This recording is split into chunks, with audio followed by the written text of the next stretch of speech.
welcome to Thai PBS World Tonight. I am Tulip Nak Sompoplao, your host live from the studio in Bangkok, and we also have Nat Bunnak joining us from home. สวัสดีค่ะ สวัสดีค่ะ Good evening. Good evening. So how was your day today after the 1 p.m. news update? Same old. Everything's going okay. Yeah. Well, next week you'll be back here in the studio and I will go back to live from home. Yeah, so we'll be keep going back and forth between live from home and live from the studio for a while because the COVID-19 situation hasn't really improved, but it does look a bit better though because the CCSA has already announced that they will ease some of the restrictions in most of the provinces. Like Dr. Pisamai said that the trend, even though it hasn't fallen yet, but it looks stabilized. So I guess it's kind of in the right direction, even though it's not coming down, but at least it's not going up. The latest number today, though, the CCSA reported that Thailand records new 802 new COVID-19 cases. Most of them are from proactive screening and most of them are migrant workers. 781 of which, to be specific, are local transmissions and mostly found through proactive screening and 21 imported cases. The new cases bring the total in the latest outbreak to 12,786, while the cumulative number is 17,023. Dr. Tavisin Vissanuyotin announced that from December 15 to January 29th, there are 7,664 of all infections that were found by proactive screening, which is 98% in Samut Sakhon province, 1.2% in Bangkok, and 0.8% in other provinces. So currently, there are 5,314 people still receiving treatment in hospitals, while today there are 109 new recoveries, bringing the number of recoveries total to number 7,456. So no new fatalities, which is a good news. And that's make the death toll remain at 76. Meanwhile, in Samut Sakhon province, it reported 765 new COVID-19 cases last night, 686 of whom were found during proactive screening, with the majority being migrant workers. This brings the total of the province to over 8,800, with 640 people currently receiving treatment and another more than 4,300 under observation. And in the same briefing today, the CCSA spokesperson has announced that they will be easing most of the restrictions across all provinces except for Samut Sakhon, which is classified as the maximum controlled zone. But although they have announced that they will ease the restrictions, the Prime Minister has already warned that tough measures will be restored in the future if the COVID-19 situation gets worse. And the CCSA spokesperson, Dr. Tavisin Vissanuyotin, said that the restrictions will be eased in line with the COVID-19 situation in each province, effective from February the 1st, which will be this Monday. Under the new guidelines, eateries in provinces under the bright red zone or the maximum controlled zone, which includes Bangkok, Samut Prakan, Pathum Thani, and Chonburi, will be allowed to operate until 11 p.m., but with limitations on the number of customers at each table, and no alcohol may be served. However, bars and karaoke bars will remain closed. All schools in the 4 provinces can resume classes, but the Education Ministry can arrange for students to study at home, and mixed teaching, on-site, online, and on-air should apply. Crowded activities are not permitted. Banquet activities are allowed, but the number of attendees should not exceed 100 people. No alcohol may be served, and there is to be no live music with dancing. Malls and community malls remain open as normal, but without promotional activities, which will draw a large crowd. Movement of migrant workers is also prohibited. At the same time, all gambling dens, cockfighting, and bullfighting rings, massage parlors must remain closed, but traditional Thai massage shops can reopen, but with a limited number of clients according to their size. Fitness clubs, gyms, open-door fitness grounds, and boxing training gyms can reopen, including boxing rings, but without spectators. For Samut Sakhon province, which is the only province classified as a dark red zone or with maximum controlled and restricted zone, all businesses will remain closed from the time being, including schools, all educational institutes, bars, karaoke bars, boxing rings, fitness clubs, malls, cockfighting grounds, amulet trading centers, and massage parlors, spas, children playgrounds, amusement parks, game arcades, as well as internet shops. Also, the public transport terminals and banquet activities will also remain closed. However, the businesses that can now open in Samut Sakhon will include markets with restrictions on the number of visitors and social distancing regulations enforced, shopping malls and department stores. Eateries can open until 9 p.m., but no alcohol can be sold. Hotels can open as well, but with preventive measures in place, and the use of a tracing app will be required by all of their guests. Moving on to the provinces in the orange zone, eateries, bars, karaoke bars can reopen up to 11 p.m. with the serving of alcohol permissible. Music is also permitted, but no dancing is allowed. Banquets, seminars, and conferences can resume, but the number of attendees is limited to only 300 people at most. Shopping malls can open as usual, and people can travel across provinces without any restrictions. And for the yellow zone, restrictions are quite similar to those in controlled areas, which is the orange zone, but eateries can open up to midnight. Similar restrictions are also applied for the green zone, and eateries in those provinces can operate up to the limits permissible by the law. So to give you an overview of which province is in which zone, the number of provinces in the orange zone or the controlled zone are 20 provinces. That includes Tak province, Kanchanaburi, Lopburi, Ayutthaya, Nakhon Pathom, Suphanburi, and Chonburi, Rayong, all these provinces. While the provinces in the yellow zone or the maximum surveillance zone is 17 provinces. That includes Sukhothai, Nakhon Sawan, Chayapum, Buriram, Prajop Khiri Khan, Surat Thani, Phang Nga, Songkhla, Yala, and Narathiwat. These are the examples here. And the provinces in the green zone or the surveillance zone includes 35 provinces. That includes Chiang Mai, Chiang Rai, Lamphun, Mae Hong Son, Phuket, Krabi, Trang, Phathalung, and Pattani. And these are the restrictions that have been eased in many of the provinces as announced by the CCSA today.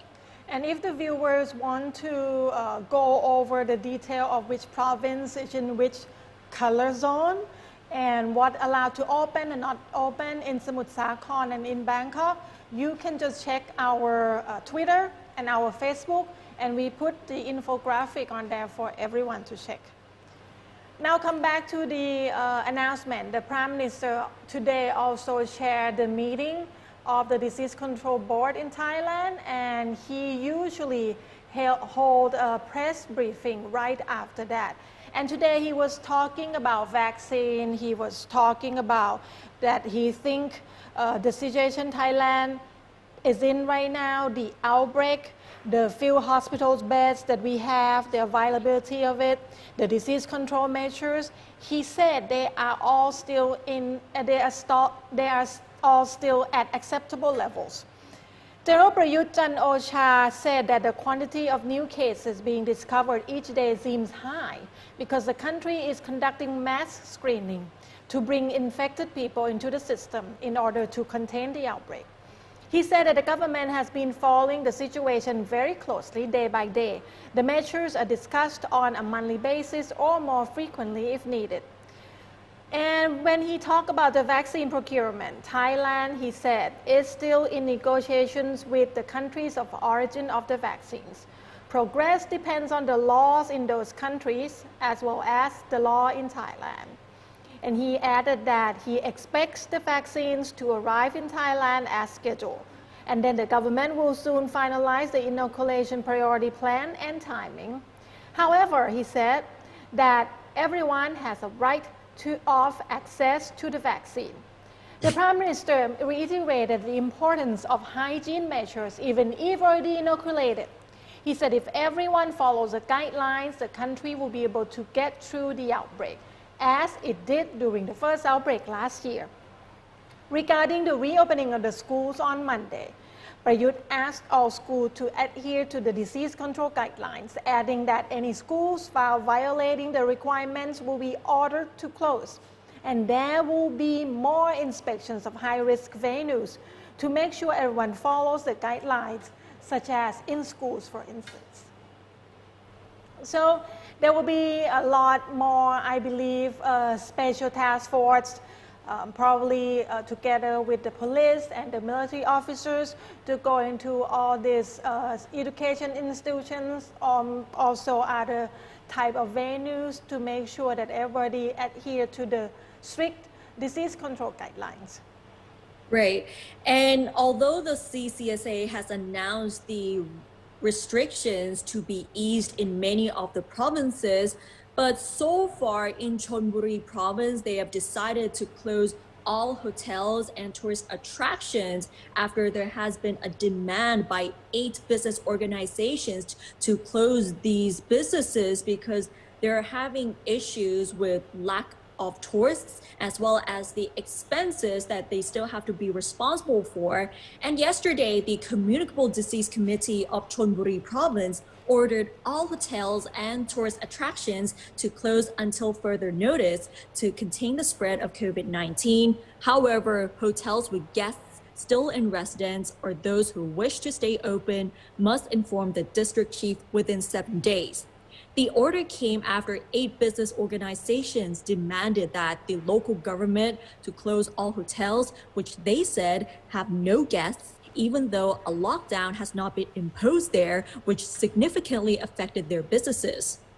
Meanwhile, acting president of the Tourism Council of Chonburi Province, Thanet Suprasa Hatrangsi, said that the problems that business operators are facing this year are completely different from those during last year's outbreak, where the government imposed strict lockdown measures and rolled out relief measures to help operators by ordering closures of their businesses and compensating employees for 3 months. This time, however, the request to order hotels to close temporarily is to help business operators receive compensation in accordance with the measures imposed by the Ministry of Labor, as businesses will not be able to receive the compensation if they close voluntarily without a government order. So that is the latest on the situation in Chonburi province. It's tough for tourism right now, especially in the province like Chonburi, that the economy mainly depend on tourism. Definitely, and we're seeing that many of the hotels have been suffering from the pandemic. And like we previously reported, not just Chonburi province, but many of the provinces that rely on foreign tourists have been highly affected by the pandemic. And the latest outbreak of COVID-19 has put another hit on these people once again. There is also a question though, if, many other countries start the inoculation program already, and whether all these foreigners that already have vaccine, will they be allowed to get into Thailand? But Thai government has not talked about that yet because we are still finalizing our own inoculation plan. And talking about that, several days ago, we reported to the viewers that Thailand was planning to start the inoculation on February 14. you, Kunat, were saying Yes. that for the Valentine's gift. Yeah, But, Valentine's Day present. yeah, but even though the Prime Minister said that he thinks it's going to arrive in Thailand as scheduled, but the Public Health Minister said that he thinks the inoculations might be delayed due to the EU export restriction. Public Health Minister Anutin Charnvirakul told the media that there are problems with the delivery of the first shipment of 50,000 doses of AstraZeneca vaccine from Italy due to the European Union's recently imposed restriction on the export of the vaccine, causing Thailand's plan to commence vaccination on February 14th to be postponed. Despite the delay, he expressed confidence that the first consignment will still arrive in Thailand in February, adding that it will be followed by another 100,000 doses from Italy. Initially, the vaccine is intended for the frontline medics responsible for the screening of people and for the treatment of those regarded as being at the highest risk of becoming infected. However, Anutin said that the National Vaccine Committee has agreed to include obese people who weigh 100 kilograms or more, or who have a BMI of 35 or above among those who should be prioritized for inoculation. This group also includes people over 60 and those who have cancer and are undergoing chemotherapy or radiation, those who have heart disease or chronic kidney problems. So altogether, Thailand will have 20 million doses of vaccine that already ordered from AstraZeneca by Science Bioscience, and another 2 million doses ordered from China's Sinovac, which is called CoronaVac. So at least that we know of, we have somewhere around 30 million doses. So we can inoculate 15 million people roughly. And Mr. Anutin actually said in one of the interviews with the media, he said that Thailand has placed order for around 60 million doses. So at least for sure that we already, the country already placed orders that enough to inoculate half of the population. Right, and even though there's a delay in the shipment of the vaccines, the government has reassured with the public that the vaccines will come by this February for sure, although it might not be the same date. And if you look at the list of the what the government said should get priority in receiving vaccine beside the frontline medics, you can see that it's the people that list at the high-risk group because of their health condition, like the person with obesity, the person with heart disease, receiving chemotherapy, so the body immune system is pretty low. So let's see how they come up with a plan and how they can verify that, because that will be something, there will be a lot of details, and I think it will be quite complicated to make it happen in such a way that it will really go into the right person according to their priority. Right. And that's all the news we have for the viewers in this edition about the update of COVID-19 outbreak in Thailand. If you want to know any other news and also COVID-19 update, you can go on our website, www.thaipbsworld.com. You can go on the Twitter or our Facebook. Beside the update news, daily news, we have a lot of lifestyle, travel. We have a profile of interesting people. We have in-depth analysis, a lot of variety of news, politics and such. So just get on our website and see maybe there's anything more you want to know about Thailand. And that's all we have for you today. And on Sunday, you will see the 1 p.m. report with Kun Kitipat, and we will come back to you on Monday as usual. สวัสดีค่ะ สวัสดีค่ะ